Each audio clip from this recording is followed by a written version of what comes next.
Hello everyone, I'm Doğuhan, one of the co-founders of Momosh Studio. As Momosh Studios, we are a hyper-casual game developer studio from Antalya. Before starting to my speech, I want to thank the Hyper Games conference team for inviting me to this wonderful event, and thanks to all its sponsors for being part of it.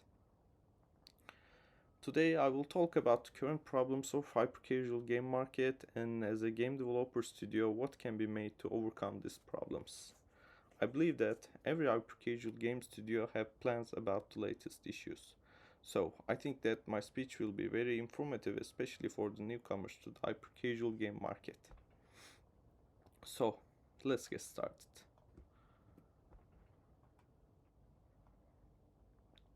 First, what problems do we have? Why CPI is high compared to past years?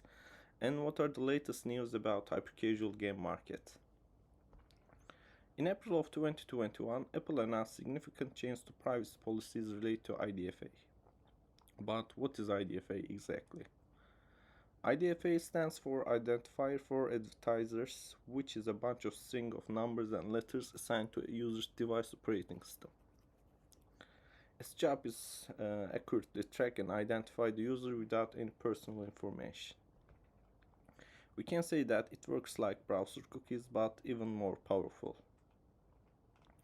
It helps us to measure ad campaign performance detailedly. It enables us to deliver personalized and targeted ads, restrict how often a specific user sees a particular ad, define user characteristics for our campaign, shows us the source of installs when the user came from an ad or other sources.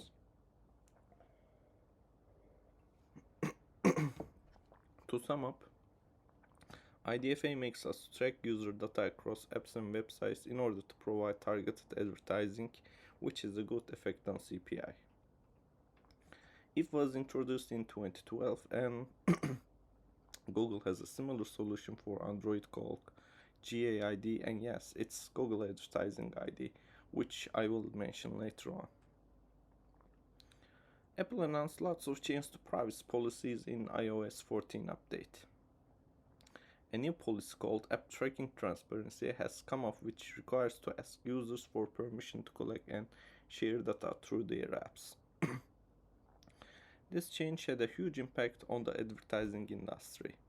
As Apple users began opting out of tracking, advertisers began losing the ability to measure ad effectiveness for a large portion of iPhone users. Ad platforms are very much reliant on advertising revenue, making this app tracking transparency implementation very problematic for them. Since app tracking transparency, a large percentage of Apple users have opted out of app tracking due to their concerns over data privacy, stopping app owners from using IDFA to track user activity and access to corresponding insights. Furthermore, Facebook have carried through these constant signals from user declining tracking on the app to also stop tracking the users on the Facebook website. The result is that ad networks lost the ability to track large number of segments of their users, causing a significant drop in conversions. App tracking transparency will cost the ad platform billions of dollars in 2022. Furthermore, Google Play has recently announced some big changes to its advertising policy.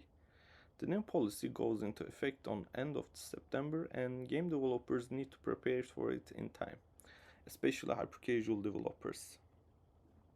From the looks of it, hyper-casual game will take the biggest hit from these updates. What will the new Google ad policy look like? What's changing for mobile game developers? How will this affect hyper-casual game monetization? Let's look at them.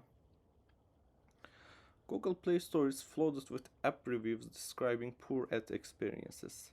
Some of the users' most common complaints are disruptive ads or ads that cannot be closed.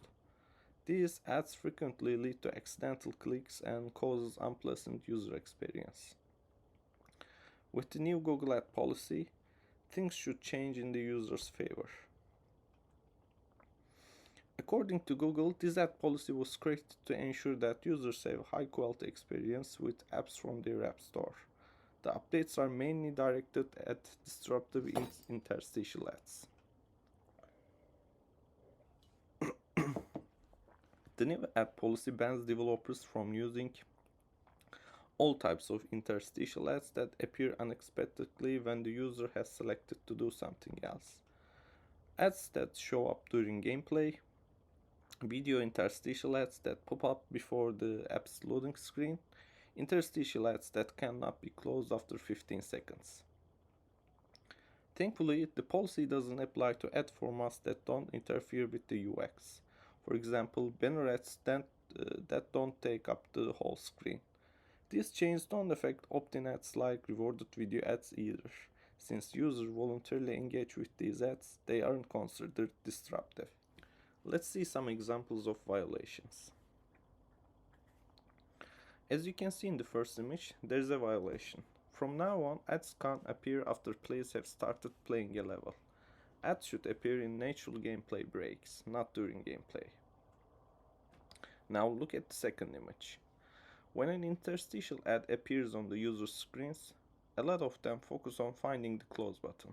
Luckily, most hyper-casual developers allow users to exit ads in a matter of seconds. Even though it's rare, there are games with ads that display the close button late. Or even worse, before the actual button, there's a fake one. Up to now, Google's ad policy only said that ads needed to be easily dismissible without penalty. However, it was never specified exactly when this should happen. Now it's been made clear that the close button must be clickable within 15 seconds. Our last problem for my speech is oversaturation of the hyper-casual game market. There isn't too much to say for this issue. Hyper-casual market is still growing, but we can clearly say that the number of hyper-casual developer studios is increasing at a much higher rate. We started seeing some of the big publishers do not renew contract with their developer studios and doesn't want to make a new contract with new studios. As a result of this, there are some studios which have started to close or merge with other developer studios. For bigger developer studios, there are mergers and acquisitions going on with the publishers. So much talk about problems so far. Let's talk about the possible solutions in order to minimize the damage.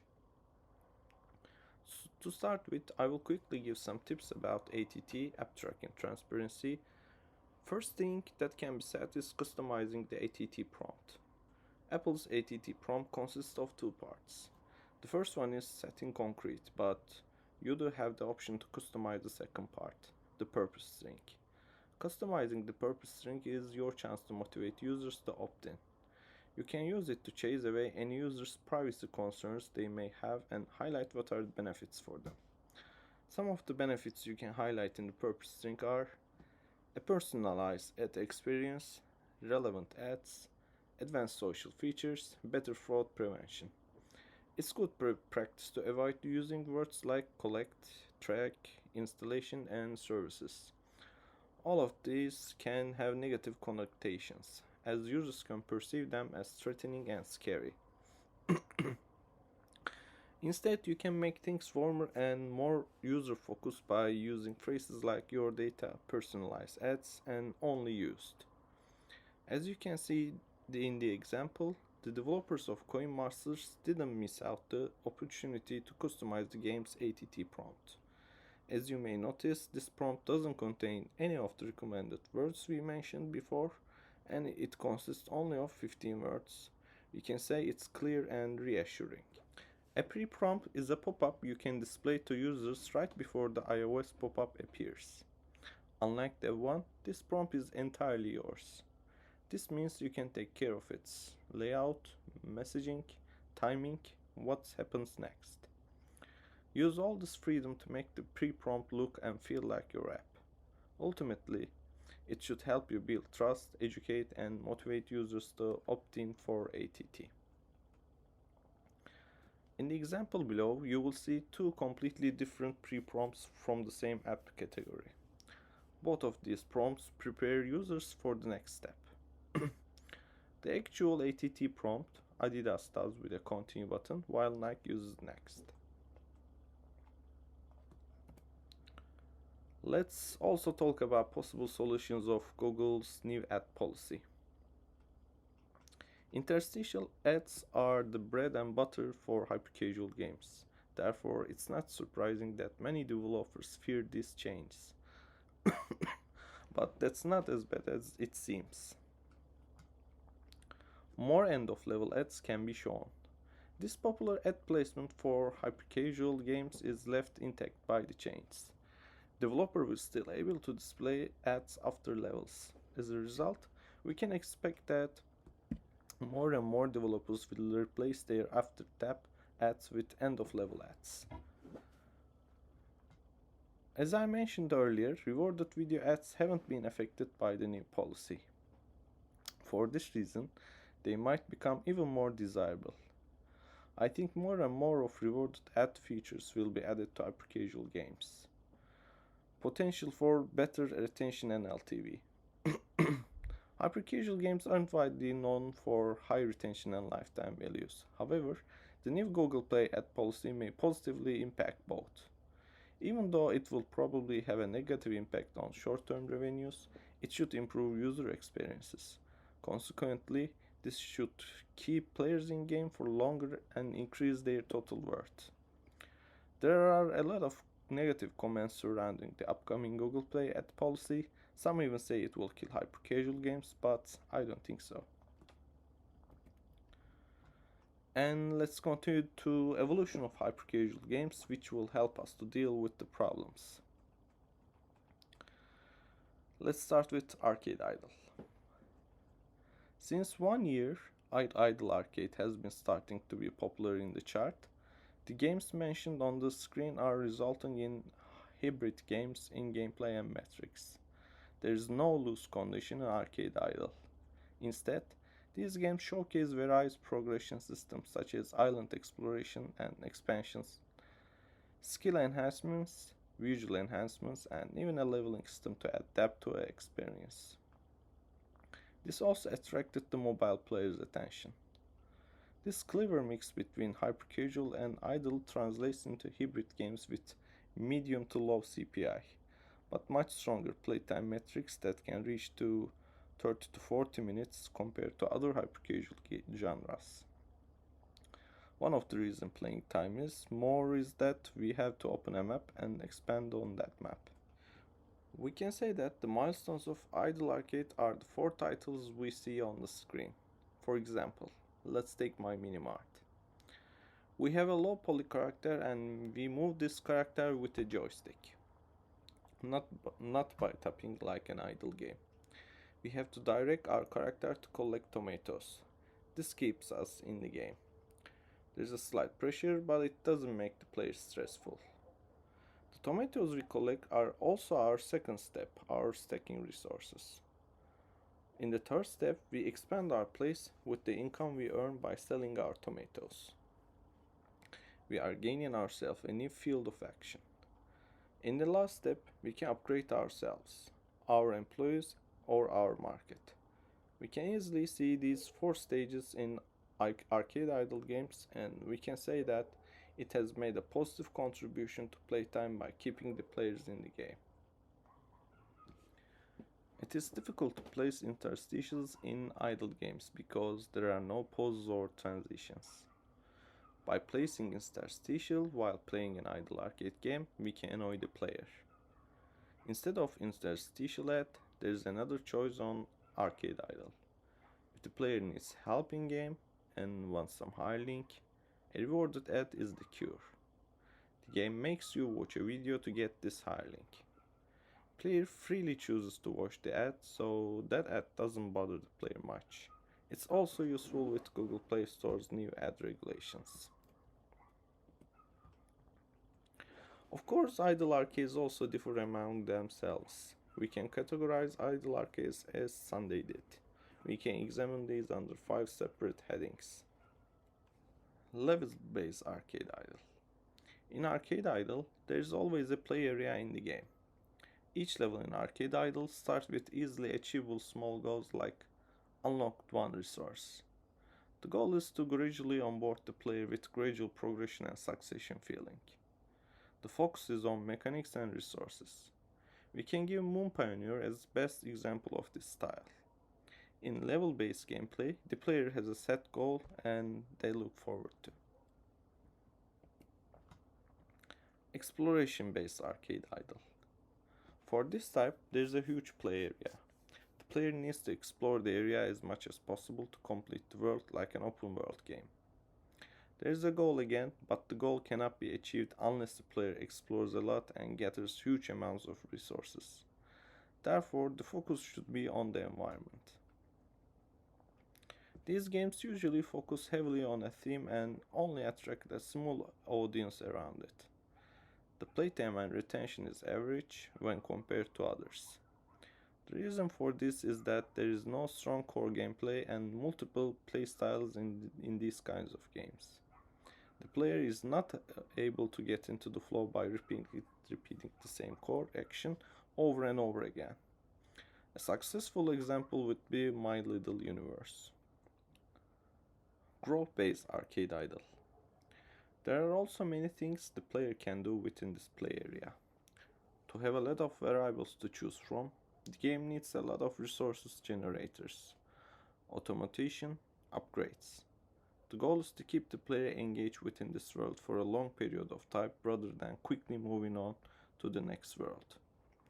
Focus is on the option of upgrades, resources, options to make the player spend more time in this world and level. This type of progression seems to do quite well in terms of downloads and playtime as well. A female theme could be a very good way to go like. Fashion Universe with super high playtime and good marketability is a good example of it.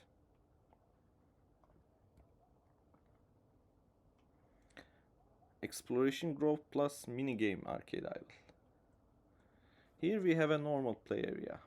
The player needs to explore this area and while she or he unlocks new minigames and elements which are directly related to the gameplay goal. These minigames are built with short mechanics which introduce a fun element to the level. Focus is on theme, environment and mechanics. They use different game mechanics for each minigame like tap or joystick. These games usually focus heavily on a theme and only attract a small audience around it. The playtime and retention is average. The reason for this is that there is no strong core gameplay and multiple playstyles in these kinds of games. The player is not able to get into the flow by repeating the same core action over and over again. Level and growth arcade idle. You can also combine two or more progression systems. You mix and match the areas and mechanics to create twisted new gameplays and goals like oilman. This kind of progression is a powerful way to go. It requires very thoughtful planning of gameplay and resource structures. Characters have a base to come back in order to upgrade, expand, to skill up and clear the upcoming levels easily. To summarize briefly, Arcade Idle has to remain simple for it to be accepted by a huge audience. From the economy to the controls to the design of the game, simplicity should always be at the center. Here are the key ideas to keep in mind to create an engaging arcade idle game. First, keep it simple. Hyper-casualizing the idle genre is a fundamental and immediately makes it fun. The player has to understand the gameplay well within a few seconds. Idle games can get very complex, so we need to simplify the game. Feeling of depth in the game. After a few minutes spending time in the game, the player has to realize that the game can be played for hours. In that respect, it's not a typical hyper-casual game.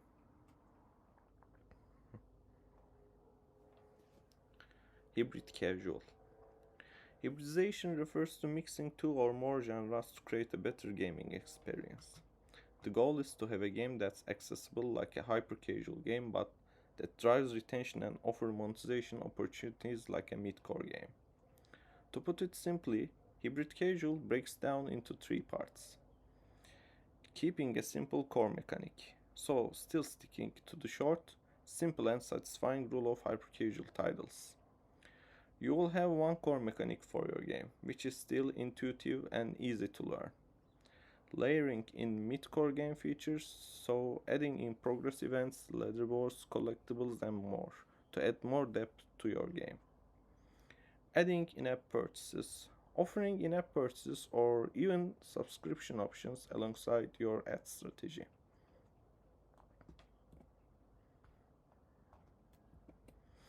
Monetization in hybrid casual. Monetization helps players power up. A combination of ads and in-app purchases enable basic monetization, while bundles and battle passes increases convergence. Most casual games, and especially hyper-casual games, are usually monetized by in-app ads. However, adding meta layers to casual games has created more opportunities for monetization with in-app purchases. Incorporating both models tends to be the most beneficial. Integrating both in-app ads and in-app purchases is called a hybrid monetization model.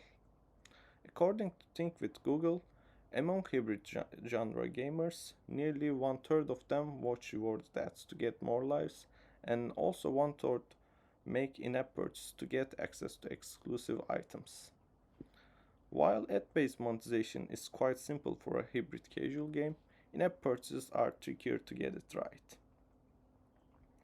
It can be said that the hybrid in hybrid casual game comes from the hybridization of in-app purchases and ad-based monetization models. There is an argument to say it is as simple as that hybrid casual games blend contemporary monetization models, while respecting the engaging potential of both casual and hyper-casual game design. In other words, we can say that it's the subgenre that is expected to receive the less damage compared to the other hyper-casual games on the market from Google's new advertising policy. Leaderboards and additional game features like social events increases player engagement. Leaderboards are a great way to feel the competition feeling. Player can take part in various events. They can challenge one another. These elements have huge positive effects on player feelings and significantly impact user engagement. Let's take a look at the first hybrid game example. In the game, we try to both shoot and escape from the shots of the enemies. Both sides have a health bar. We control the character with the joystick. When we take our hand off the joystick, the character shoots automatically. Arch Hero, a game that has made $8 million in its first month, and it's now banking $2 million a month just over a year later, according to Sensor Tower data. Hybrid casual games can clearly monetize capably. I guess that's all I want to say for now. Here is the reference and sources if you want for further reading. As you see with the latest news, hypercasual is evolving day by day. I have mentioned the genres that can be stepped forward. What do you think about it? It's also super clear that new subgenres will emerge from hypercasual like the ones I have mentioned. It would be a great idea if you have also shared your ideas about new subgenres that can show up in the future. Also, feel free to reach me and talk about mobile game market or ask me anything via LinkedIn. Before saying goodbye, special thanks to Maya Free for their help and support, and thank you for listening. Bye bye.